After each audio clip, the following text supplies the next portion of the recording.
Good day and welcome to Letters and Politics. I'm Mitcg Jeserich. In the years following World War II and the confrontation between two former allies in the war, the United States and the Soviet Union, the United States began a new wave of domestic repression against those, including public figures like Paul Robeson, against homosexuals, labor organizers, immigrants, and even against federal government employees.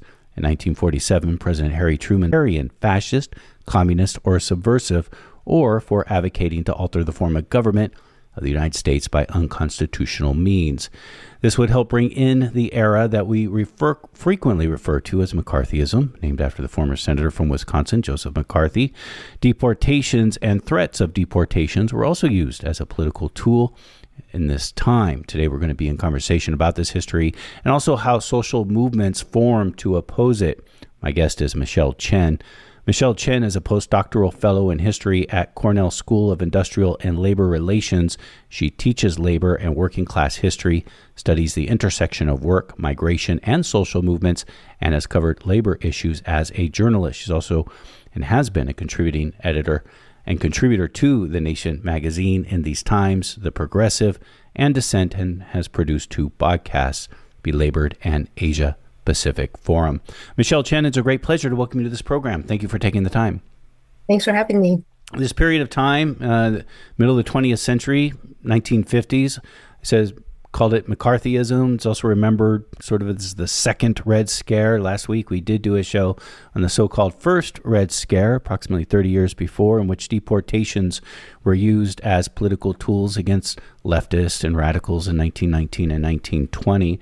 As we now turn to talk about this so-called second Red Scare right around the 1950s, is there anything else that, other than what I said in the introduction, that you think is important to know about this period of time before we get into sort of the details of our conversation? Yeah, it's just important to remember that in the post-war atmosphere, anti-communist hysteria really sort of reached new heights around the start of the 1950s, not only because of what McCarthy himself was doing, but also because of a heightened, sort of intensified national security atmosphere, a wave of conservatism that sort of swept in after World War II, and really kind of a reaction to the New Deal, and a period during the 1930s in which there was really sort of kind of a blossoming of leftist sort of popular mobilization, sort of cultural organizing around the left, and actually a surprising amount of sort of influence by communists and their allies in the rapidly expanding labor movement during the 1930s. By the time we get around to the late 1940s, we're looking at the Taft-Hartley Act. We're looking at a lot of rollbacks on the progressive gains of the New Deal.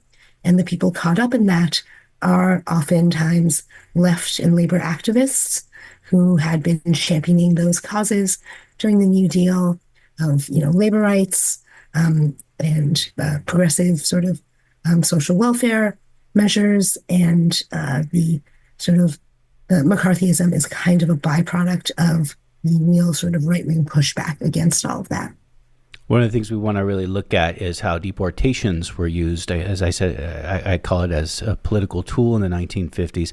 How does this atmosphere then in the 1950s, and I guess we're also talking about the 1940s too, how does anti-communism shape immigration policies during this period of time?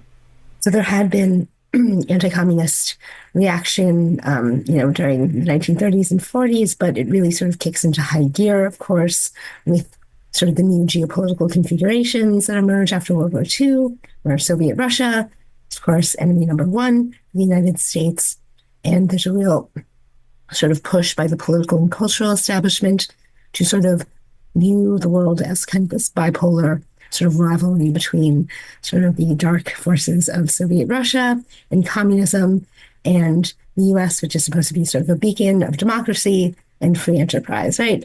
So that's sort of the geopolitical setup. In the midst of all this, you have a left and a labor movement that, thanks in large part to the popular mobilizations during the 1930s, is made up of first and second generation immigrants, many of them from Eastern and Southern Europe, right? Many of them Jewish. And they become sort of symbolic targets for deportation, for denaturalization, under the pretext of fighting communism. So we first see some of this legislation emerge before World War II, before the end of World War II, with, for instance, the Alien Registration Act of 1940, which compels individuals to register with the government. They're seen to be part of a movement that is deemed subversive or advocating for the violent overthrow of the government, and that is mainly targeting, of course, communists and leftists. And then we have the Internal Security Act of 1950 that really focuses on, it sets up the Subversive Activities Control Board in order to surveil and suppress leftist organizations, and gives the president emergency powers to detain people suspected of espionage, sabotage, etc. And when it comes to the 1952 McCarran-Welcher Act, we really see that build on those earlier policies and also integrate it into immigration restrictions. So the McCarran-Welcher Act was seen kind of as a immigration reform bill, right? And so it does provide some immigration reforms, but it also embeds in immigration law provisions for detention, deportation, and the curtailment of due process for immigrants in particular who are suspected of being affiliated with a subversive movement. I also think a few weeks ago we did a program on what was known as Operation Wetback. Mm-hmm. I'm not giving it that title. They named it purposefully that Operation Wetback. Sure. Do you see that as a part of this larger strategy, or is this sort of its own thing? It was. And in fact, if you go to the congressional hearings around the launching of Operation Wetback under, by giving the Border Patrol and immigration authorities this really sort of unprecedented power to detain and expel people at the border, targeting Mexicans. They often used sort of fear of communist infiltration over the border as a pretext for tightening border controls, ramping up border security, and essentially militarizing the border. And so you really see sort of the convergence of anti-communist rhetoric, intensifying focus on national security and the militarization of sort of domestic and civil law enforcement. I mean, immigration, as you know, is a matter of civil law, not criminal law, right? But we really see the criminalization of border crossing happening at this point, combined with kind of the emerging, or rather the intensifying racial invective against Mexicans and workers in particular of Mexican descent in Mexican-American communities as sort of others, right? Foreign enemies. If they are not sort of politically active themselves, they are sort of seen as inherently suspect and not really part of the sort of mainstream American polity. That's interesting to me. I did not realize that part of the justification for, again, quote unquote, Operation Wetback was that communists were coming over the border. I couldn't help but notice the echoes we hear of that today, of terrorists coming across the border. Yes, and we know that in the wake of September 11th, some of the justifications for tightening our border controls is about controlling terrorism, of course, but that had huge sort of general social fallout for immigration enforcement in general and the experiences of all immigrants. So in the 1950s and these policies that you just laid out, who is being targeted? You said subversives. What does that mean?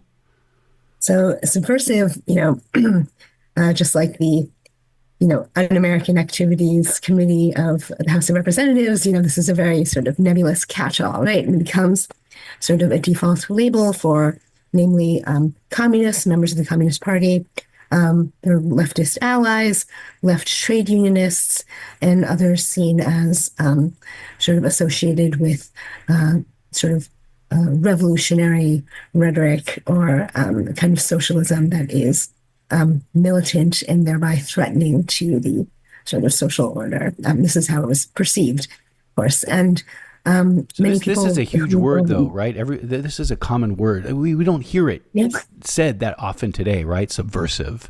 this person is Yeah, I mean, but you do hear sort of similar rhetoric around. I mean, I think Mabun Khalil, when the Trump administration has talked about him, they called him anti-American. If they've used the terrorist label, they've used similar language, and sort of these labels, once they sort of get into the cultural ether, right, they become sort of a slur, right, Yeah. or they're a way to otherize these political movements that, you know, in the 1930s had been quite visible and fairly prominent in the public sphere. And that's how subversive is used. The word itself is used in the 50s. Yeah, sort of subversive activities, un-American activities, yeah. And who are they going after? So a lot of them are trade union leaders, right? A lot of them had been militant CIO organizers. Many of them, of course, had been members of the Communist Party or sympathizers to communist organizations. And some of them had simply sort of been fellow travelers, right? Like people who are kind of like loosely affiliated with progressive socialist movements. And to some degree, it was really anyone whose views and whose activism seemed to run afoul of a very conservative, conformist, reactionary political establishment. Last week when we talked about, again, the so-called first Red Scare, sort of 1919 and 1920, in which deportation was used as a political tool, hundreds of people were deported during that time. It was also associated with what's remembered as the Palmer raids. These were the raids that went and rounded up and detained thousands of immigrants. Were there these kind of raids in the 50s? Were people being rounded up? There were. I mean, there was... I think in your previous interview, they did touch upon members of the leaders of the Communist Party being actually put on trial, right? And there were detentions of many individuals under the pretext of immigration detention. It was not perhaps not quite as much of a political spectacle as the Palmer raids became. That might have been because the Palmer raids had been quite controversial, even during their time, triggered a lot of civil liberties pushback, right, and also sort of led to criticism of federal intervention following World War I being too aggressive, right? But in the 1950s, of course, we're kind of in a new era, and immigrant detention becomes sort of a default way for capturing many of the people who had been involved in these movements. And the idea of either removing someone from the country or stripping away their citizenship, if they're naturalized citizens, right, becomes sort of a way to use immigration law, which again is a civil rather than criminal kind of law, to effectively criminalize and, if the government had its way, to permanently banish these people from the U.S.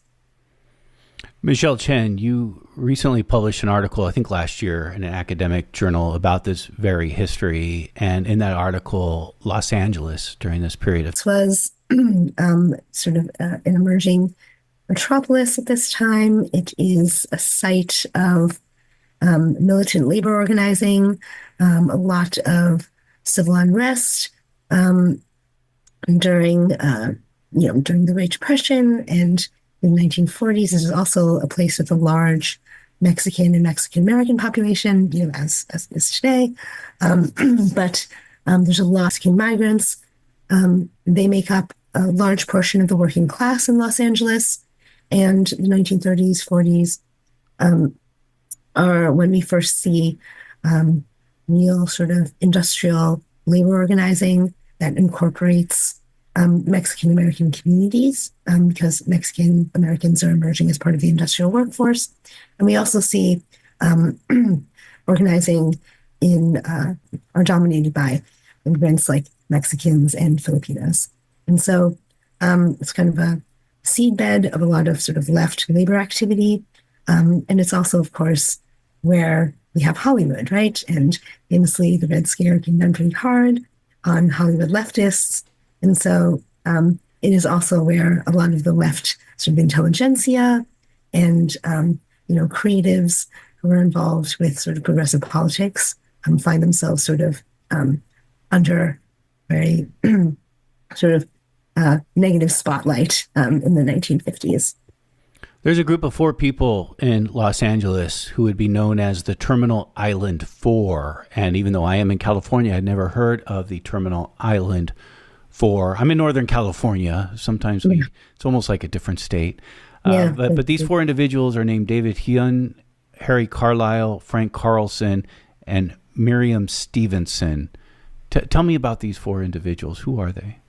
Yeah, so they are sort of a group that comes together because of their sort of shared persecution under McCarthyism, and the Los Angeles Committee for the Protection of Foreign Born emerges in part through their advocacy. Frank Carlson was an educator for the Communist Party, educator and organizer. He was born in Poland. David Hyun had been an active member of the labor movement and was trained as an architect. And he had been born in Korea. He was also someone involved in Korean nationalist causes and Korean sort of independence sovereignty movement. And Harry Carlisle had been a writer, and he was British born.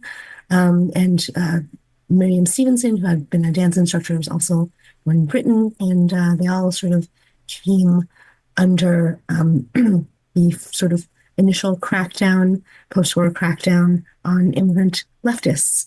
It should also be noted that even though, deportations, political deportations, and sort of these immigration crackdowns were targeted at, alien subversives, so-called, these folks were pretty American, right? They had spent, their adult lives in the U.S., much of their adult lives in the U.S., and were organizers here. And they very much saw themselves as part of in a progressive American movement.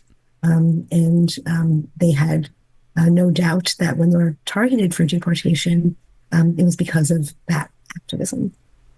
And they're called the Terminal Island 4 because that's where they were detained, Terminal Island? Yes. So I don't know the geography exactly, but there still is a Terminal Island, I believe, off the coast. And there was a detention center there. Just like the East Coast has sort of New York, and Terminal Island was sort of, maybe the equivalent of that. That's so interesting because I always think of Angel Island here in the Bay, in which Chinese immigrants were held. You go to today and you can actually read, they would carve in poetry in the walls. It's really amazing. Yeah, and it's always so interesting that both, the gateway for immigrants as well as the places where they're imprisoned is always an island of some sort, but they're held away from the mainland, right? And so, just like, Guantanamo Bay or Alcatraz or any of these places, right? There's something about the sort of social geography of really alienating people away from sort of the society where they live in their communities that is really powerful. Yeah, you made me think of Guantanamo Bay as you were saying that on the island, and it was also sort of interesting. I learned from your article that both. I was talking about the poetry at Angel Island. I was reminded of that when I was reading your article when you wrote that David Hyun and Harry Carlisle also wrote poetry at Terminal Island and also created art. Yeah. I think they had a lot of free time during their period of detention. Harry Carlisle was sort of the publicist for Terminal Island 4 and the Los Angeles Committee, and really put a lot of effort into writing these sort of very poignant letters from Terminal Island and documenting his experience.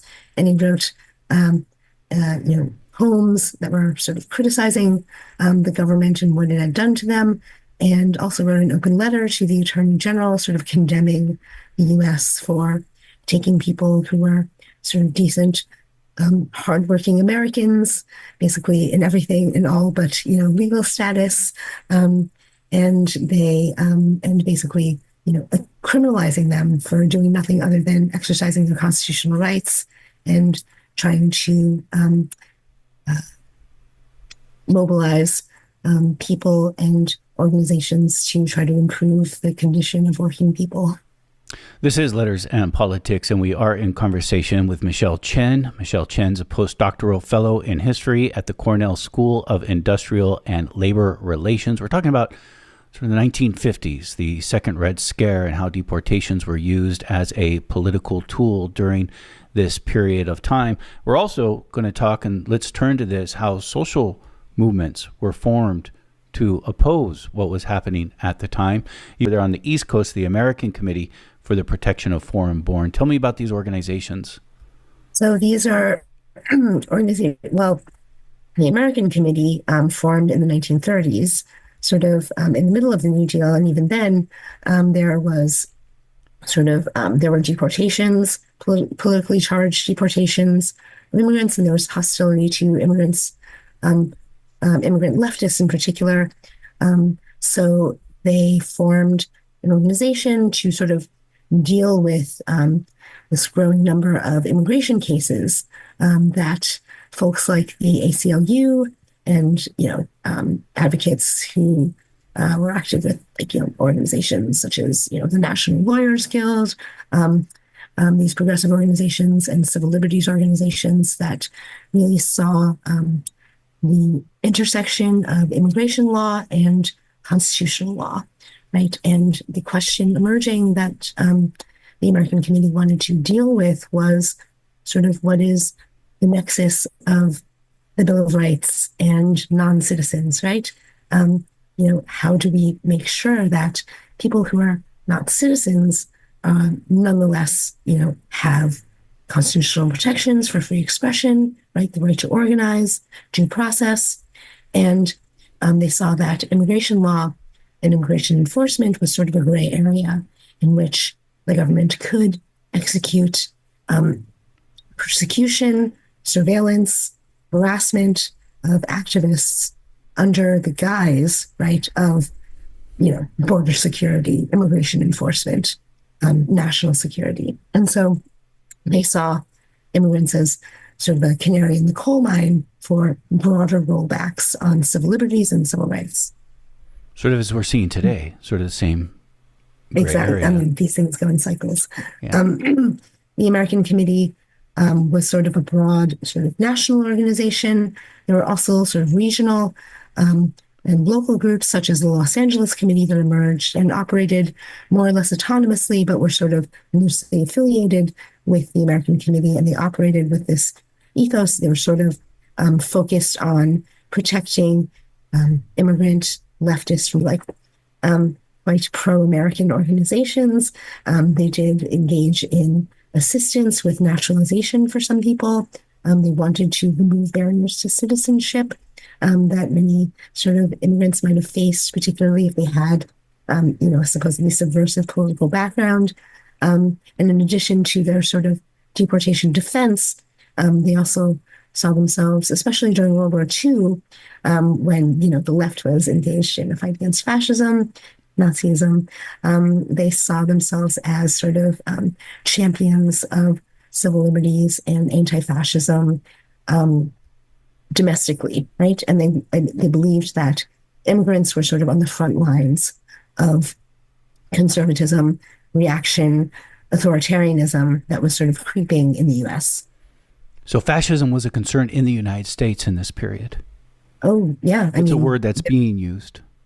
Yes. I mean, you also see sort of a notable change in the rhetoric and the campaign language of the American Committee from the 1930s through the 1940s and the 1950s as they become increasingly alarmed at the anti-communism and the conservatism that is emerging, despite the progressive gains of the New Deal. They're so aligned with the Roosevelt administration during World War II that they don't actually speak out very much about the detention of Japanese Americans. So that is a really interesting political blind spot of this organization that I, Not unheard of. Yeah, and but by the end of World War II, they see the sort of geopolitical winds shifting, right? And they see the domestic sort of ramifications of that, which is really a turn against political sort of anyone who is seen as sort of representing or reflecting sort of leftist or Marxist views, which had really been kind of gotten a lot of sort of gained public prominence and been somewhat validated, right, during the New Deal. And now we see sort of the polar opposite of that. And so the American Committee and its advocates see this as sort of emerging authoritarianism and a real backlash against progressivism and progressive movements. You were talking about how this group and these groups, both at the national and I think also in LA, were making this argument for the nexus between the Bill of Rights and immigration law. How do they make that argument? How are they connected? By simply pointing out that, the Constitution doesn't only apply to native-born citizens, right? And it's also notable that in their name, they talk about the foreign-born, right? But they always refer to foreign-born Americans, right? And so they really sort of emphasize that just because you were born in another country doesn't mean that the Bill of Rights does not apply to you, right? And this is, of course, vital for people who are active in the labor movement and who are political organizers, because the First Amendment is basically what protects their ability to really advance these movements and advance their causes. And they really see the attack on immigrant leftists as part of a broader attack on the labor movement, right? On the right to organize itself. And immigrants are sort of just the easiest target when you want to start rolling back these rights. And so throughout all of their sort of propaganda literature and their campaign rhetoric, they really emphasize that an attack on the foreign-born is really an attack on the Bill of Rights, and it's something that all Americans should be concerned about if they care about preserving these freedoms and these protections. I've heard that the Bill of Rights isn't about really you or me or us individually. It's actually about the government. It's about a restraint on the government, regardless of who you are, of what the government can do. So if you're in this country, you have the protection, right, of the Bill of Rights, you have First Amendment rights, and the First Amendment does not distinguish, right, does not discriminate by immigration status. And that is something that, the current administration would do well to be reminded of. But it is something that I think even many ordinary Americans may not fully sort of be conscious of, right? You're not exempt from the Constitution simply because you're undocumented or you have a green card, Has this been worked out? Has this been worked out in the courts legally? Yeah, I mean, free speech rights, even sort of the right to join a union, or all these things that are sort of linked to those basic freedoms outlined in the Bill of Rights. I mean, those are things that anyone subject to U.S. law, right? Anyone in the country, right, should be protected by.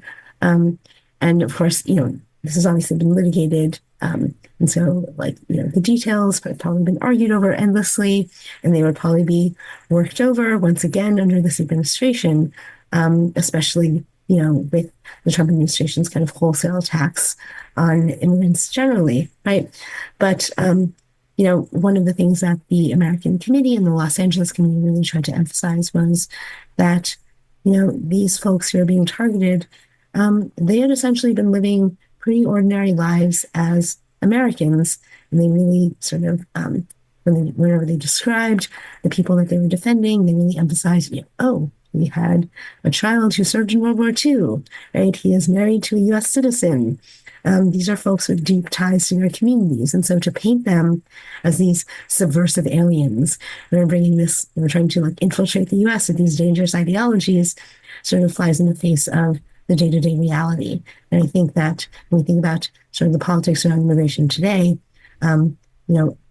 setting aside sort of current hysteria around cracking down on pro-Palestinian protests, oftentimes you see immigrants really sort of painted as people who sort of live outside of mainstream American society, or people who do not want to assimilate, or even, people, of course, common sort of stereotypes that, like, immigrants bring crime, all these other stereotypes that try to sort of define them outside of mainstream America. And what organizations like the American Committee really tried to highlight was that these people were not only sort of living as Americans, but they also were a really important part of improving life in America for working class people. You make the argument that these campaigns in the 1950s against these anti-immigrant policies, these campaigns that come out of Los Angeles and other places, but again, Los Angeles sort of our focal point here, would create the rhetoric and the arguments that would be used ever since in the immigrant rights movement. Yeah, I mean, so I think what's interesting about the Los Angeles Committee, which emerged, after World War II, and also the American Committee, which emerged in the 1930s, is that we did not have an immigrant rights movement as such, the way that we have one now in the U.S. This is before the liberalization of immigration restrictions in 1965.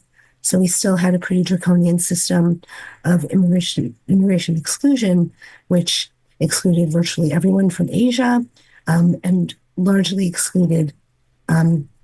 restricted immigration from Eastern and Southern Europe, right? This was an immigration law that was very much informed by eugenics, right? Informed by white supremacy. And people at this time were still operating under that system as they were trying to defend immigrants' constitutional rights. And what I find interesting is that even in the absence of a post-1965 sort of immigrant rights rhetoric, we see people using sort of civil libertarian arguments, labor rights arguments, quite patriotic arguments about the salience of constitutional rights, right? And sort of embedding that within their defense of immigrants against persecution, detention, and deportation. I should point out that, the sort of immigrant advocacy that emerges after 1965 is very much entwined with the civil rights movement and civil rights laws, and the idea of sort of racial and ethnic equality, right, as being part of the sort of sphere of immigrant rights and advocacy that we're sort of more familiar with. And as early as sort of the 1930s, I think it's really interesting that you see people using sort of the rhetoric of the Popular Front, right, about multiracial labor organizing, about building a stronger democracy through sort of multi-ethnic and multiracial coalitions, right, organizing across these sort of lines that had largely divided and segregated sort of labor movement and society in general up through the 1930s. What was the Popular Front? What was the Popular Front? So the Popular Front was kind of this a broad sort of universe of cultural and political organizing that happened on the left, and was really a concerted effort by leftist organizations and movements in the U.S. to promote kind of an American brand of socialist ideas, Marxist ideas, and militant left organizing. And so it was a way of popularizing, right, some of the rhetoric that had previously really been promoted by the American Communist Party, and as a way for the American left to really define itself, right, within the framework of patriotism, right, within the framework of a strong welfare state, within the framework of a strong institutionalized labor movement. And it sort of worked in tandem with the emergence of the CIO and a lot of the New Deal sort of labor organizing that was happening at the time. So this is the 1930s. This is the 1930s. And so, of course, a lot of this rhetoric is patriotic. There isn't, it's not like in the 1950s where we see a real pushback against the government as sort of an authoritarian force. There's a lot of hope for the Roosevelt administration, just seen as an ally of the labor and the working class, right? And it's in that moment of optimism that we also see an emphasis on sort of organizing across racial and ethnic lines. Of course, this is not always, these ideals not always followed in practice, by every organization, but it was an aspirational vision of building a strong, uniquely American left, a kind of uniquely American radicalism. And of course, it is that radicalism that is used to vilify and criminalize these people after World War II. And this is what the Los Angeles Committee for the Protection of Foreign Born are picking up on. And they really do form this multi-ethnic coalition? I mean, so the Los Angeles Committee, they really try to represent, the people who, the people on the left who are being targeted for deportation. So a lot of these folks in the Los Angeles area are Mexican Americans. They're people of Mexican descent who, many of them were active during the New Deal, right? They had joined worker movements and progressive movements at the height of that sort of labor left organizing. Many of them were trade union members, trade union leaders, right? But the Los Angeles Committee also tries to broaden its scope by waging a forceful critique of things like Operation Wetback, right? Things like the crackdowns on Mexican labor in general. And they connect the persecution of Mexican and Mexican American labor leaders, right, to this broader, sort of more generalized crackdown on border crossings, the criminalization of, sort of the undocumented immigrant, and also the fact that border security and immigration enforcement are used as tools to regulate the low-wage sort of workforce, right, that is constituted largely by Mexican migrants. And so they see the connection between industrial capitalism and the sort of the agricultural business, right, interests in regulating and policing and restricting this workforce, right, and efforts to suppress labor organizing that is trying to uplift these communities. And the people that are being targeted by the government for deportation is also multi-ethnic. I mean, if you just look at the Terminal 4, David Hyun's from Korea, Miriam Stevenson's British. Yeah. I'm getting some of these people confused, but I know either Harry Carlisle or Frank Carlson's from Poland. Frank Carlson's Polish, yes. Frank Carlson's from Poland. Mm-hmm. So that what ends up happening to these four individuals known as the Terminal Island Four? So they continue eventually they are released. It turns out that, there was a fairly robust legal defense of these folks, and they won their release. They had advocated very strongly for the right to bail, right, which is actually another constitutional right that people often forget about. And they were all eventually released. They sort of had a speaking tour where they would go around talking about what they had been through and sort of warning people that, more of this was to come, right? They were the first wave of immigrants to be persecuted. And it's also worth noting that they were detained even before the 1952 law that we were just talking about. So things did ramp up through the early 1950s.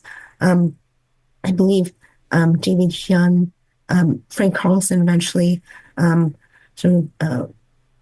was able to beat back his deportation order through a later Supreme Court decision that basically said that basically drew a distinction between sort of so-called subversive activities that could render someone deportable and simply being part of, a movement that may have had revolutionary rhetoric but did not actively seek to overthrow the government. So, basically the Supreme Court rolled back some of the McCarthyite hysteria that had sort of painted these people as terrorists.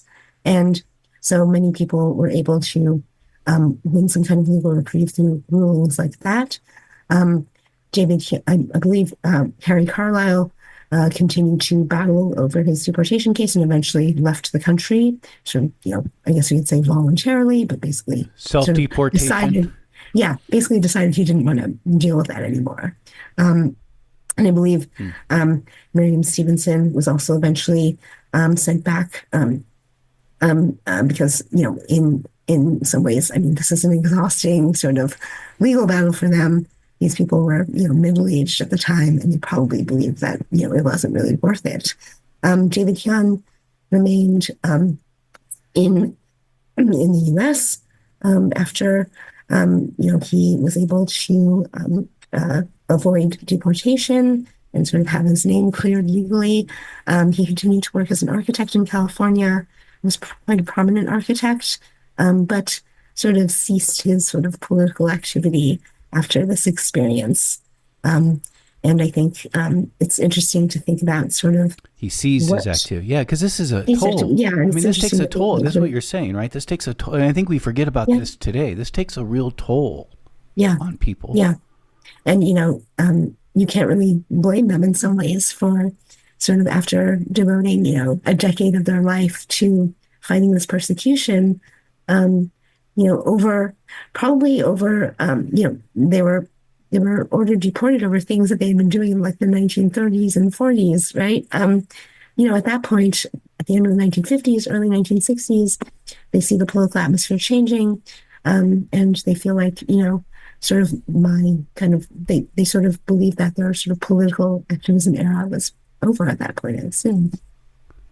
Yeah. I mean, there were some who remained active, so I don't want to say that like everybody just became exhausted, but, it should be noted that a lot of these folks were quite old by the time they were held for deportation or they were ordered deported because, they had been active in the 1930s. And so they were like 50s, 60s, by the time they were sort of being pursued by the federal government. So, at that point, they were already sort of the old left, right? So they were ready to, and, by the time Kennedy was elected, there was a new era of activism and civil rights activism and civil liberties activism that was emerging sort of among the new left. So.